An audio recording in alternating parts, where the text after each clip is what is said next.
Sorry, Suhail. Yes, sir. We are live again. Okay, thanks, Sribalaji. No problem, Suresh. We just switched over also our YouTube stream. Okay. Yeah, you ready? Yeah, I just wanted to share with that particular question because it's interesting. The Arctic tern. Okay, I was on a trip to Antarctica and looking out for birds. I ended up seeing the Arctic tern, and in Antarctica when it was southern summer. Now, at the same time, there is also the Antarctic tern, which is very closely related species. At some point of time, they would have been the same, but an offshoot of it has become Antarctic tern. Now, when the Arctic tern breeds in the Arctic region and goes down to Antarctica when it is southern summer. Now, when it arrives in southern summer, ideally it should breed in southern summer, but this species has already bred in the northern latitudes. Now, that is the time when the Antarctic tern, it actually starts to breed. The Antarctic tern does not move to the Arctic. Okay, it remains within the Southern Ocean. So I'm just giving you this as an example as to how these species have, at some point of time have got isolated, populations have got isolated. And as a result, they may overlap in their distribution range, but they are not reproductively active. So the Arctic tern is there in the Antarctic tern's area when the Antarctic tern is breeding, but they don't interbreed. They have segregated themselves. And this is again that differences in summer playing a big role here. That's wonderful. Okay, another really interesting question by Akshatra. Do frugivores migrate? Because most of the migratory birds I've seen are insectivores. So is there a guild difference? So again, here we are talking about the scale. Okay, so they definitely don't do these intercontinental or trans-equatorial migration or intercontinental migrations. They do move within their region, and this is being dictated by food availability or fruit availability. So most of the frugivorous birds, if you look at their diversity, is more associated with tropical climes, tropical, subtropical climes, where fruit availability or food availability is there more or less year round. There is staggered fruiting of certain species, so there is food availability. So as a result, unlike other long distance migrants where the food is definitely not available in a certain area, and whereas it is available in a yet another area which is quite distant. So frugivorous birds do migrate, but it is not to that scale, very localized, maybe within the region. Thanks for that. Just skipping over a few questions of a want of time. There's a question about street lights distracting birds from navigating accurately. I think you've talked about the effect of light pollution and some of the mitigation measures that have been taken in some other countries. This is not strictly about migration, Suresh, but you're the right person to answer it. I think that's why I'll ask it to you. It's why do mass deaths of birds happen, like what happened with spot-billed pelicans in Srikakulam? So mass deaths of birds happen because of different reasons. Okay, and the spot-billed pelican issue is slightly different. There are quite a few infectious diseases that we know that affects birds, like for example H5N1, H5N7, and there are quite a few other strains that do infect birds. So when there is an epidemic, okay, when there is an outbreak, the infection jumps from one infected individual to the other, and these happen in areas where the birds congregate in very large numbers, or like major stopover sites or staging grounds where they come very close to one another. So that is why social distancing needs to be maintained. Okay, but you can't teach that to the birds. So that's how some of these disease outbreak is happening. In the case of the spot-billed pelicans, what's going on is something very strange, but quite unfortunate that we are losing a lot of pelicans that way.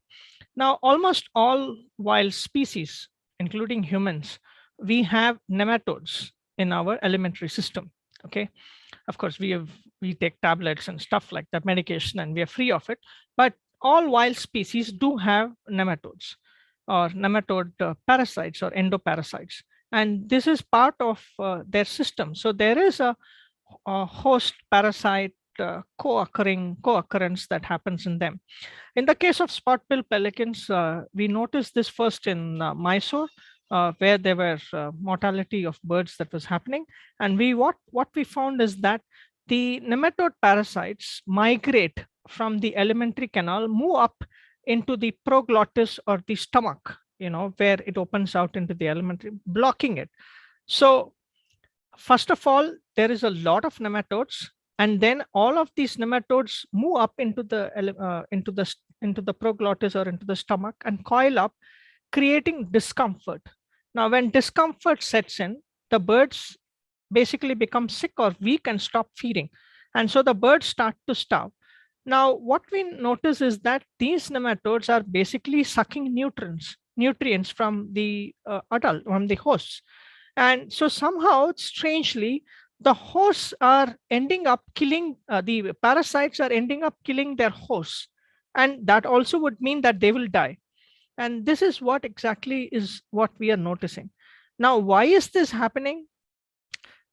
There is, in my opinion, in my view, there is a compromise of their immune system. For some reason, there is a compromise. It's likely that the birds are starving even before the nematodes start attacking them or attacking the alimentary canal.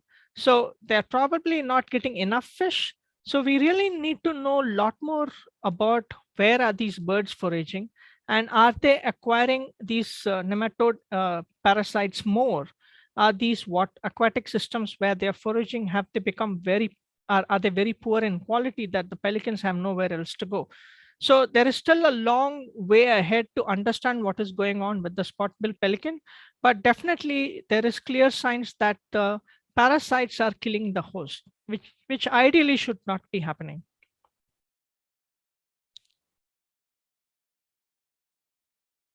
Sorry, just navigating on different windows. Okay. A few more questions, Suresh. Do you have the energy? Yeah. Okay. I guess just before a webinar, also we have to fatten up like migratory birds. No? Get enough calories so that we have the energy to. So I think interact. I'm behaving more like a bar-tailed godwit now. There's a question: what makes? Okay, in some species, populations migrate in different directions to different destinations. The question is, do the same individuals change their destination over years?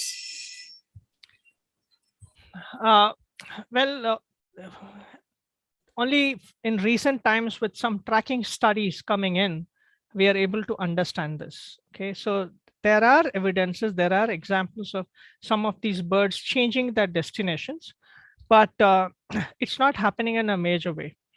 Okay, like for example, if you're talking about the Amur falcons as an example from the long-term tracking data that we have got, we are able to see that some of these individuals in their stopover sites or on passage in Northeast India do change their stopover sites. Okay, so it's not that every bird ends up in one particular stopover site famously known in Nagaland. No.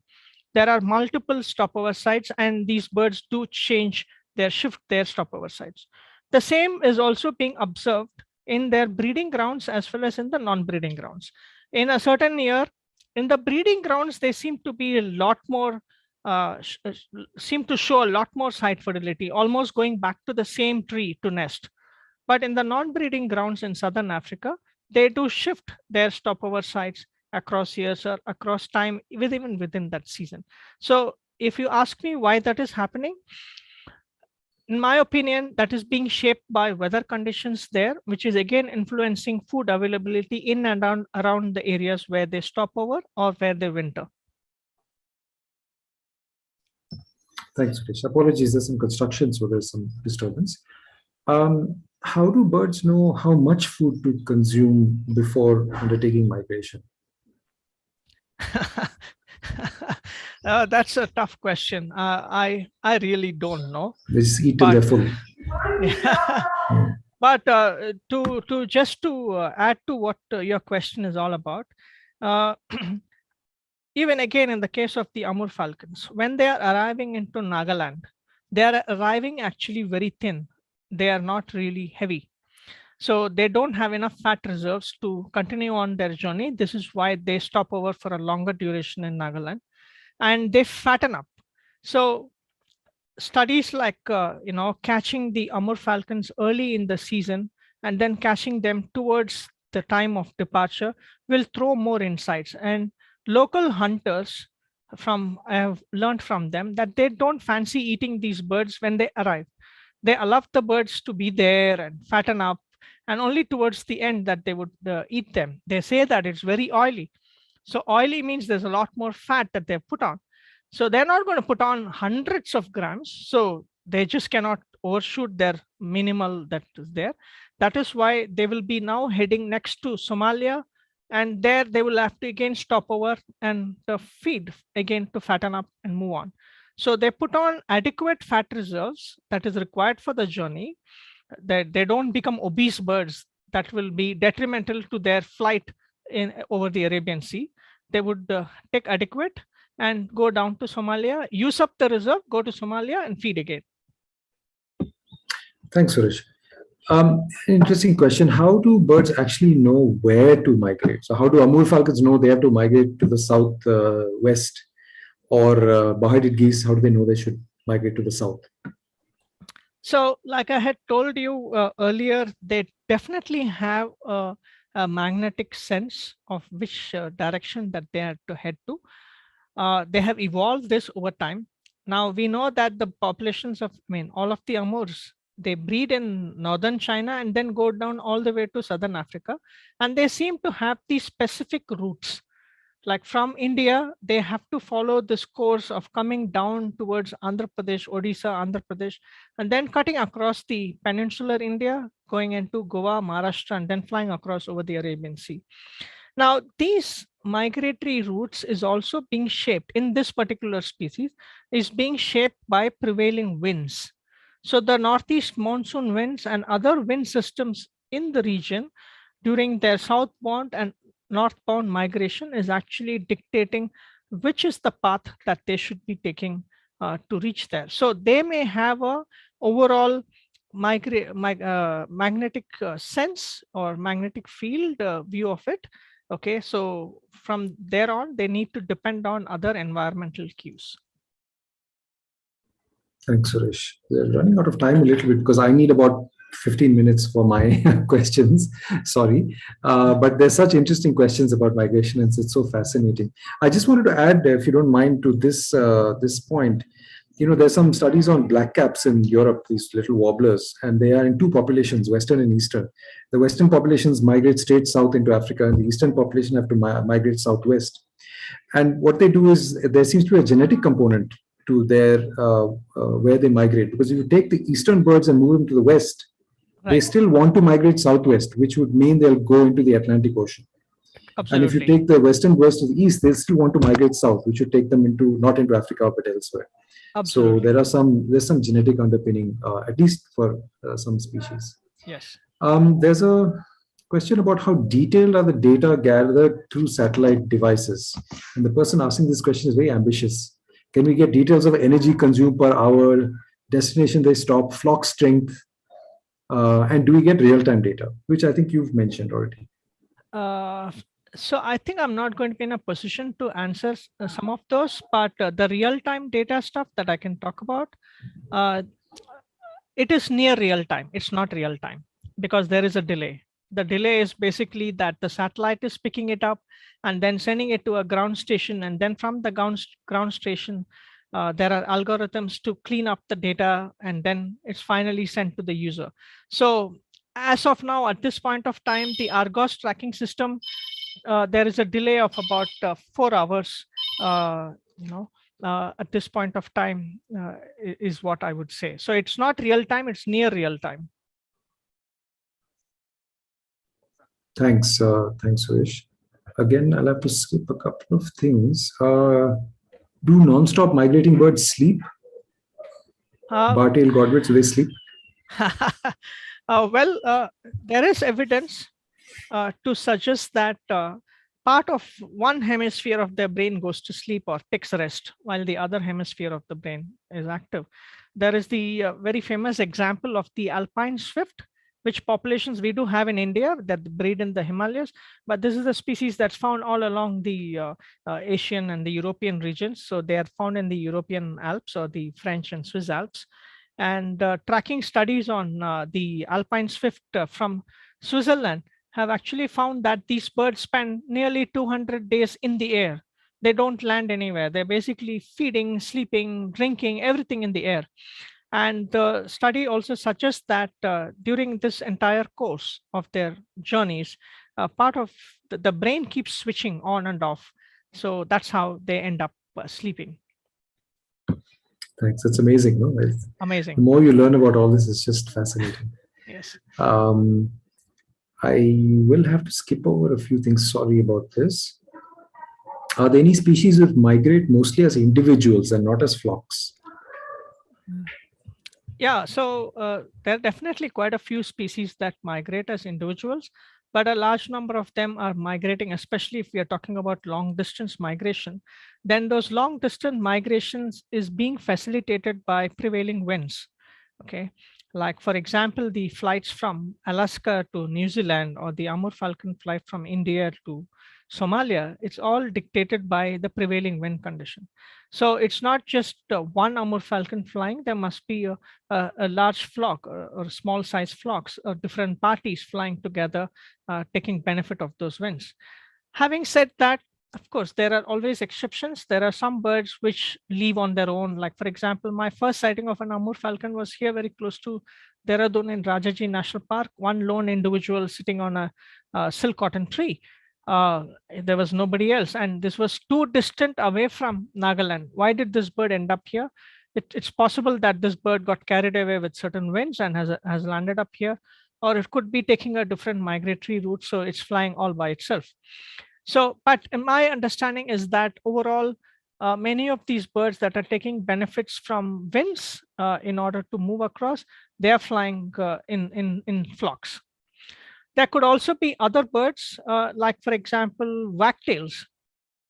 In the breeding grounds or in the non-breeding grounds, they are either solitary or in pairs. And I've often seen them flying really high up in the sky, and they cannot fly nonstop. And so they're probably not very much dependent on winds, and rather they would drop down to stop for a few hours, feed for a while, and then keep moving on. So in these birds, it's again, their flocking behavior or their migratory journeys are being influenced by other factors that come into it. Great. Thanks so much, Suresh, and thank you to all the students here, students of this course who have engaged so deeply in this topic. Dr. Suresh's lecture, of course, is recorded and will be viewable on the NPTEL Live YouTube channel, and so will this discussion as well. So you'll get to see his lecture and others as well as the question and answers. And of course, we've not been able to get to every single question, but I hope we've been able to do justice to the topic as a whole. Suresh, thank you again so much. It's been a great pleasure. And thank you for this. Yeah, thank you for the opportunity. Thank you. Thank you. And we're going to take questions. I'm going to answer some questions based on my talk. Suresh, you're busy. Please feel free to leave, or you can stay. It's up to you. We have about 15 minutes of this to go. Yeah. Thank you so much, Suhail. I need to attend a few of calls, course. And yes. Sorry about that. And sure. My best wishes to all the students who definitely, I hope they will take up research on birds. And it's an extremely fascinating field. There's lots to be done. There's a lot of work to be done. Thank you so much. All right. Yeah. We'll Bye. Catch up. Bye. Bye. All right. So just to dive right in, I skipped over one question from Revati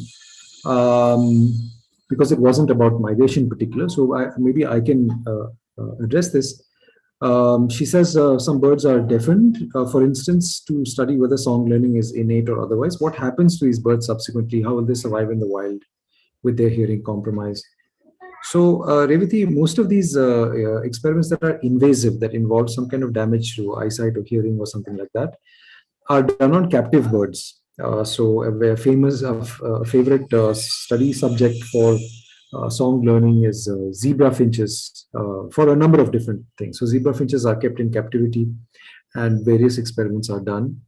And we can debate about the ethics of the value of the information we learn versus the the distress or other discomfort or pain that is caused. But just to address that specific question, which is that these are not wild or free living birds. People do some experiments on free living birds. For example, to look at the effect of hormones on migratory behavior or hormones on breeding behavior. In those cases, they catch birds and implant small implants of hormones, slow release hormones under the skin.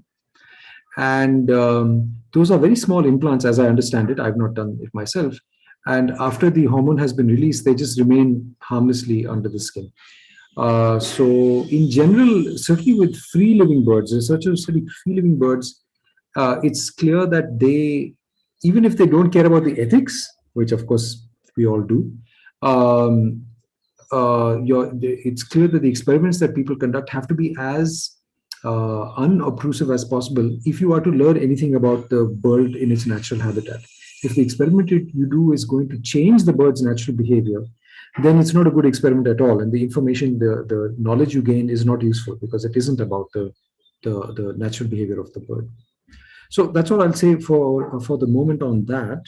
I'll just quickly go to, if I can find a couple of questions on the Google form.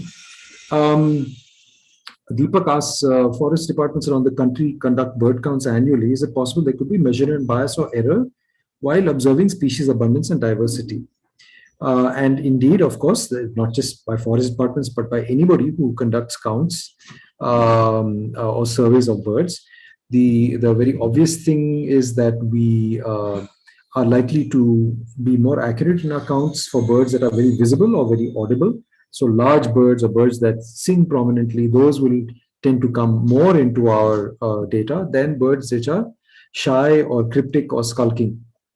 And that's okay, so long as you that same bias persists year after year.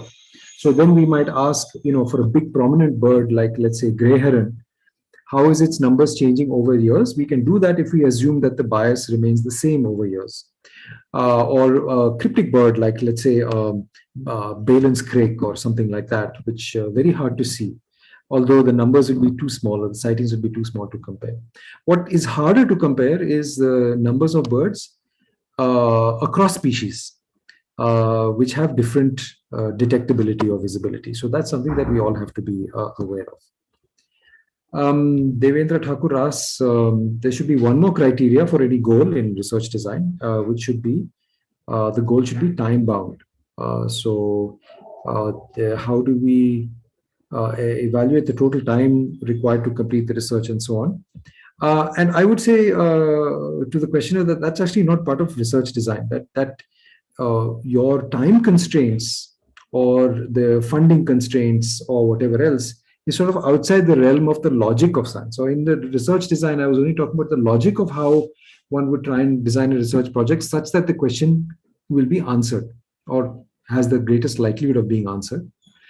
That it needs to be answered within 6 months or 3 years or 5 years is something that's a little beyond the scope of this. That is influenced by other pressures. So I didn't address that. Although, of course, if you are doing a master's or a PhD, you have very clear time deadlines which you have to worry about. And by the way, those time constraints also mean that you may think of a really nice project, but you'll realize it will take longer to complete the project than you have available for your degree or that the funding permits. And you may have to therefore discard a very nice question and area of research in favor of something that's maybe less exciting but more doable, more achievable within the time available. Okay, I'm switching now to the Zoom chat, and of course, the vast majority of questions there are for Dr. Suresh about migration. There's a question from Stuti about being a researcher. Have you done an experiment where you have done any sample biasness just to get proper database? So I'm not sure I understand correctly. So we would like to design our studies so that we minimize or remove bias. So we don't deliberately bias. Now, in most field research, what I described in my lecture was sort of the ideal way of going about it. In a lot of field research, it's very hard to execute a study without any bias. It's very hard to also know for sure that you've eliminated all sources of biases, especially sampling biases. And as it turns out, many field researchers, for example, who are studying behavior, might actually take a haphazard sample rather than a random sample. So I encounter a bird and I look at its behavior, and then I go and encounter the next bird, or not exactly the next bird, but the fifth bird from then, and I look at its behavior. And we've discussed how such a protocol can introduce some amount of bias. And I think as a researcher, what's important for you is to establish whether that kind of bias that could arise is actually fatal to your study. And like I mentioned just now, for example, when you're looking at population counts and censuses, as long as you're comparing the same species over time and the numbers of that species over time at a particular place, so long as you can assume that the detectability of that species remains the same, then that's perfectly fine. As long as you realize that you can't, or it's risky to compare different species, especially species that have very different detectability, if everybody understands that. So bias is a fact of life. Whether a particular kind of bias is fatal for your research is something that you have to look at and think about very carefully. And if it is in fact fatal, by which I mean is going to give you the wrong answer that doesn't concord with the truth, then we have to work hard at overcoming that bias. But in some cases, we're asking questions for which a particular kinds of bias are not a problem. I hope that's clear with the example that I gave. Hormone release experiment. Share the link of hormone release experiment. I don't have. I learned about it, read this long time ago, 20 years ago. These hormone experiments have been going on at least for 30 years, if not longer. So if you look at, you just search. And by the way, I hope you know that to search for the scholarly literature, there are various sources, but the easiest one, the one that's openly accessible to all of us, is Google Scholar, scholar.google.com. You go to that link and search for bird, hormone breeding, something like that, and maybe add the keyword field. Because most of the bird hormone breeding studies are on captive birds. But if you look for field or free living as keywords, then you should find lots of references to follow. This is not a question about my lecture particularly, but how do we keep in touch with this faculty? I guess you mean Dr. Suresh, and you in particular, Dr. Suresh. How can we be part of the institution for participating? So how you can keep in touch with us, we have already shared maybe, or we can share our email addresses. Most people in research and in institutions like WI and so on are easily Googleable, and you can find their email addresses, and you can find mine as well. You're welcome to email me. And similarly for the other faculty in this course. How can we be part of your institution for participating? That is more tricky. Some institutions have internship programs, or those who are actually into formal academia can join research projects, but others don't. So it all depends on the institution and the project, and I encourage you to go to the different institutional websites and look for what opportunities there might be. Towards the end of the course, we will try and compile something and share a link for possible opportunities. I should also put in the chat box, I'm just going to type here, something called the Yeti mailing list. Maybe somebody, Jobin or somebody, can find the exact link where you can sign up for this email list. And opportunities for internships and research opportunities and so on are typically posted on that list. So this is a list for, the Yeti stands for Young Ecologists Talk and Interact. So this is very useful for anybody looking for opportunities. There's a question, can't we apply research done on model organisms like C. elegans to birds? Yes, you can, but maybe at the at the molecular level, there are some similarities. But as soon as you get to more emergent properties like behavior, morphology, and so on, then there are very clear differences. So these are model organisms for a reason, but they usually are not, they are model organisms, as I say, for very fundamental aspects like biochemical aspects in molecular biology, not for things like ecology and behavior. Will research design be different for studies using secondary data? Yes. When you have, so secondary data, for those of you who don't know, is data that you don't collect yourself, but rather you use databases that have been collected and published and are available online typically. And there you are much more constrained because you cannot go out and collect data. Therefore, you have much less control over the design. That's actually a very interesting question, and I don't know who N is. I hope you can rename yourself. But as I say, you have to work within the constraints provided by the secondary data. What people sometimes do is that they try and overcome sampling biases through statistical modeling.